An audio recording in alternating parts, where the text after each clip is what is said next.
Welcome to the Effortless English Show with the world's #1 English teacher, AJ Hoge, where AJ's more than 40 million students worldwide finally learn English once and for all, without the boring textbooks, classrooms, and grammar drills. Here's AJ with a quick piece to help you learn to speak fluent English effortlessly. Hi, welcome to the Effortless English Show, the show that teaches you to speak English powerfully.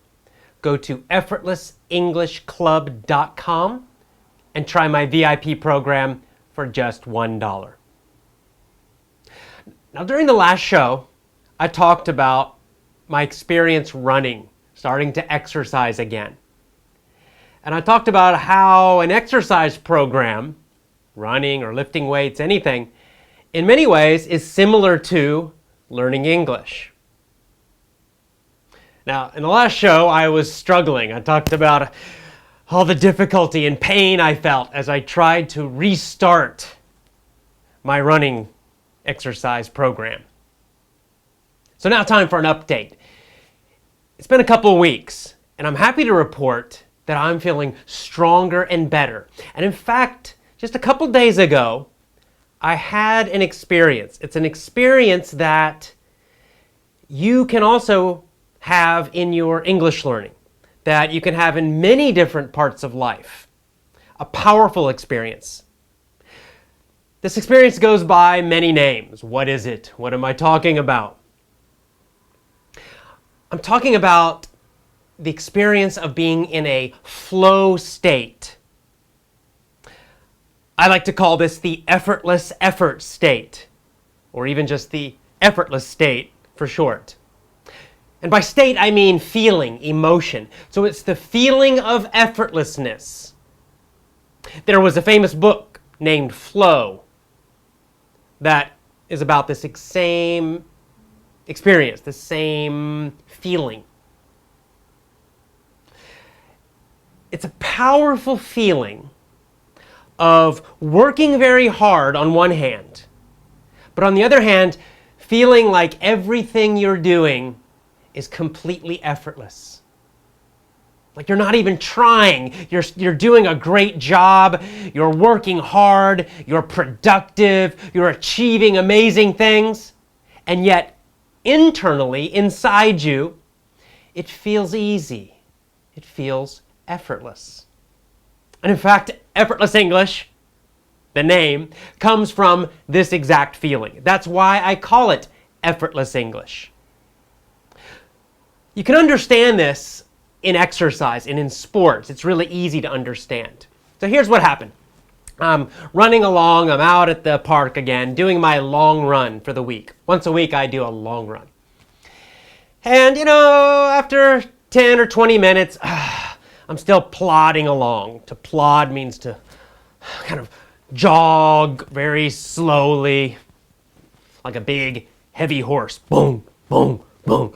So I'm plodding along as usual. And just like a couple weeks ago, my energy felt kind of low. My body felt kind of heavy. Boom, boom, boom, boom. But then something happened. Somewhere around 35 to 40 minutes into the run, that heavy feeling just seemed to burn away. And suddenly my body just felt like a huge weight got lifted off my body. And suddenly I felt light on my feet. So instead of boom, boom, boom, boom, I felt like I was just effortlessly bouncing along, almost gliding. Like I was just and my upper body too. I was just moving my arms. It felt like there was no feeling of effort, no feeling of straining. And emotionally too, in my mind, my emotions, my feelings, suddenly I felt this euphoria. Euphoria is a strong, positive, happy feeling. And it just suddenly came around 35 or 40 minutes into the run, this feeling of happiness, like, body felt lighter. I felt like I was gliding along instead of going slowly. Feeling of happiness and overall this feeling of effortlessness, like I wasn't trying anymore. And what's really interesting about this is that I actually started to run faster.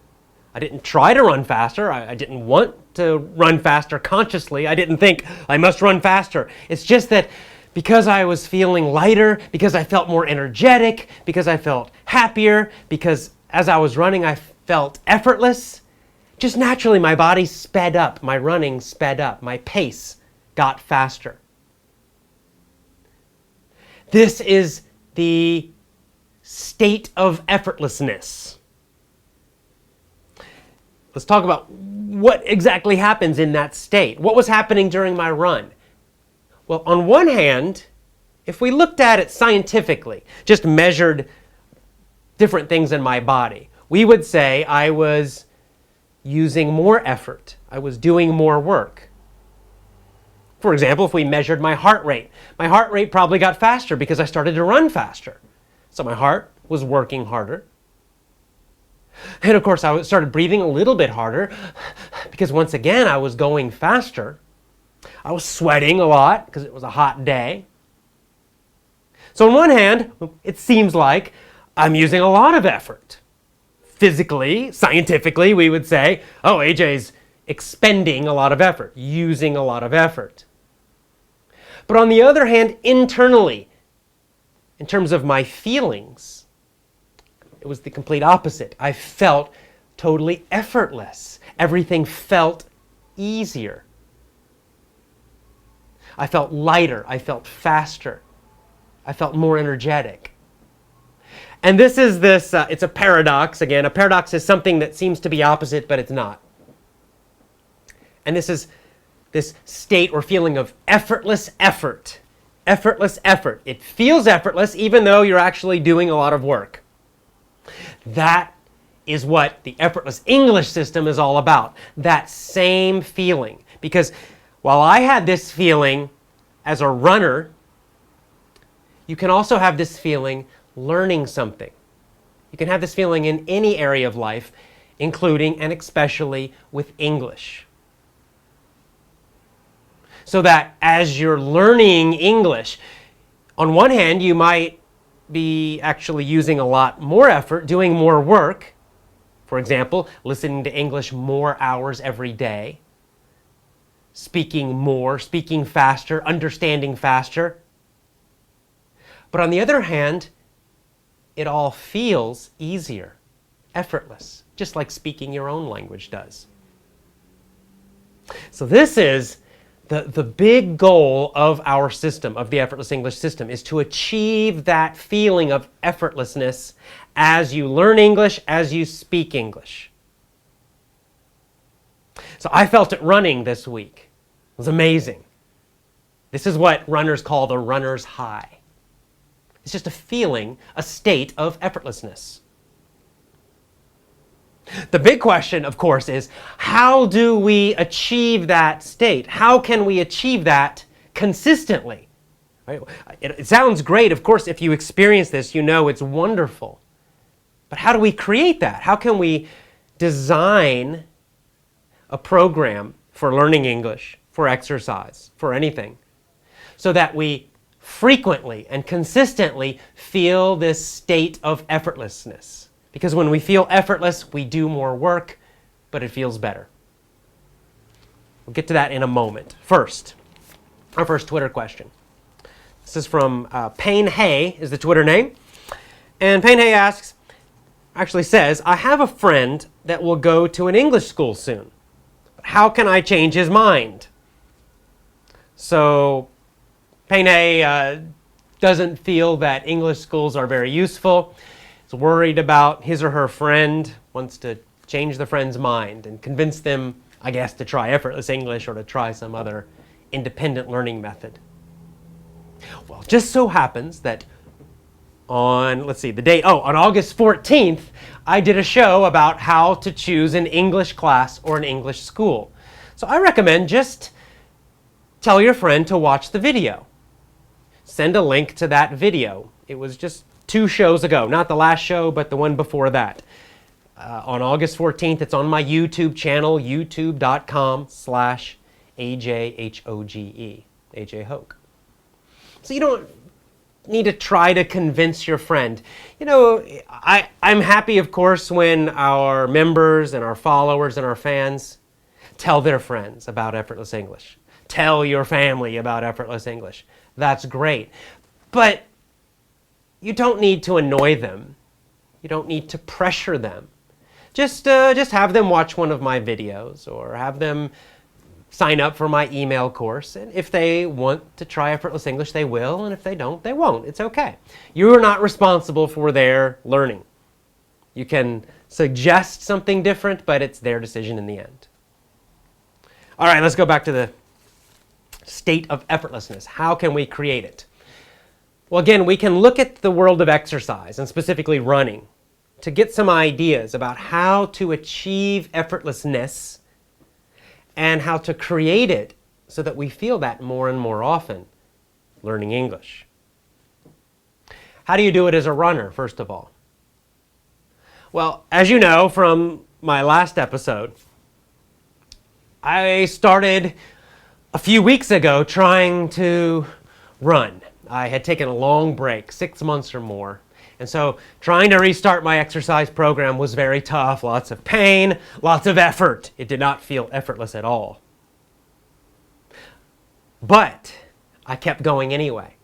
And after about 2 weeks of daily running, I was very consistent, daily running. Finally, I had a breakthrough just this week. So it took me 2 weeks of consistently running with pain, with effort, to help my body and my mind make a change so that suddenly it all started feeling easy. And that gives our first clue to achieving effortlessness, consistency. See, if you study English for a couple days and then you take 3 days off and then you come back and you listen again for a day and then you skip 4 days, you probably will never achieve that effortless feeling, certainly not frequently. To reach that effortless feeling again and again and again requires consistency, meaning daily listening. You got to keep doing it day after day after day. And you need to do that at least 2 or 3 weeks before you'll get that feeling. So consistency, you can't be on and off, on and off. You got to be on, every single day, listening to English every single day. You do that for a week, maybe it requires a lot of effort. Maybe it feels boring. Maybe you feel tired. That's normal. And then you do it for 2 weeks. And it still has some effort, still has some struggle. It feels tough. But then somewhere after 2 weeks or after 3 weeks, it'll feel easier and easier. And then you'll have a day, it's a magic day, where suddenly it all just feels effortless. You're listening to English, listening to something that used to feel difficult, and suddenly it's just so easy to understand. The same will happen with your speaking. You'll be trying to speak, struggling, and then at some point, it'll just start coming out. It'll feel effortless. It comes out with no effort at all. But to get to that point, daily practice, daily listening is required. Point number 2. Again, let's go back to running. The second thing I did as a runner was I started to increase the duration of my running. Now, specifically as a runner, what I do is once a week I have a long run. As the name suggests, a long run is a day where I run for an extra amount of time. I go an extra length, extra long. So normally, for example, I'll run for 40 minutes per day. Monday I'll run 40 minutes, about 4 miles. Tuesday, 40 minutes, Wednesday, 40 minutes, etc. But then on Sunday, I do something a little extra. I don't do 40 minutes, I do 50 minutes. And then Monday, back to 40 minutes again. Tuesday, 40 minutes. Wednesday, 40 minutes, etc. And then the next Sunday, I don't do 50 minutes. I increase it by 10 minutes again. So the next week, the next Sunday, is 60 minutes. My long day gets a little longer. Then I go back again, Monday, back to 40 minutes, the normal time. But then the following Sunday, increase it again 10 minutes, 70 minutes. And then you can see every Sunday it's going to increase by 10 minutes, 80 minutes, 90 minutes, 100 minutes, 120 minutes, 2 hours, up. This is how Many beginning marathon runners train. It's a great training method for a first marathon. It's what I used for the 2 marathons that I did. That duration is important because on that one day, on the long day, I push my body and my mind to go a little farther than my limit, right? Because I'm just doing 40 minutes every day. 40 minutes is my normal limit for my body and my mind. But once a week, I break that limit. I push myself. That extra 10 minutes is usually tough. It's a little painful. It's not easy. But then when I drop back to 40 minutes, the rest of the week, the 40 minutes suddenly feels easier. And then, of course, my new limit becomes 50 minutes, and then I'm going to push up. The next Sunday, I go above that. So once a week, you push beyond your previous limit, and you keep breaking that limit and going higher. Break the limit and go higher, so that you have this one extra long, extra intense day. Do that with English, too. Monday through Saturday, listen to English for 1 or 2 hours, the normal amount of time. But have one day, it might be Sunday, it could be Wednesday, your choice, but one day a week, make it your intense English day. And let's say it's Sunday. Every Sunday, increase your English listening by 10 minutes. And eventually you'll get to 2 hours on Sunday, 3 hours on Sunday, 4 hours on Sunday. Maybe you'll become super intense and do like a 12-hour day eventually. A full day of English, just once a week. And then the rest of the week, you're just doing the normal amount. What that does is it pushes your limits, and therefore it gets you closer to the effortless state. It'll make it easier and easier and easier for your mind and body to enter the effortless state. So you need consistency every single day listening to English. And then once a week, you need duration, meaning going extra long. And those together will help you create that effortless English feeling more and more frequently. First with your listening, and then eventually with your speaking too. Let's go to our next Twitter question. Okay, Z123 is the Twitter name, and asks, how long until I can understand advanced books? So in many episodes of the Effortless English Show, I talk about the power of reading. And I recommend that you start by reading quite easy books, but to read a lot of them. Now my answer to Z123 is, don't worry about it.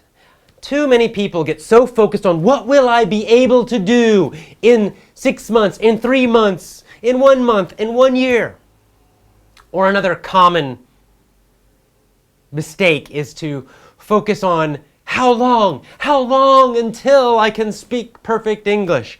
How long until it feels easy? And by focusing on the future, what you're doing psychologically in your mind, you're saying the present is not important. By focusing on the future, you're distracting yourself and making yourself unhappy and bored with the present moment.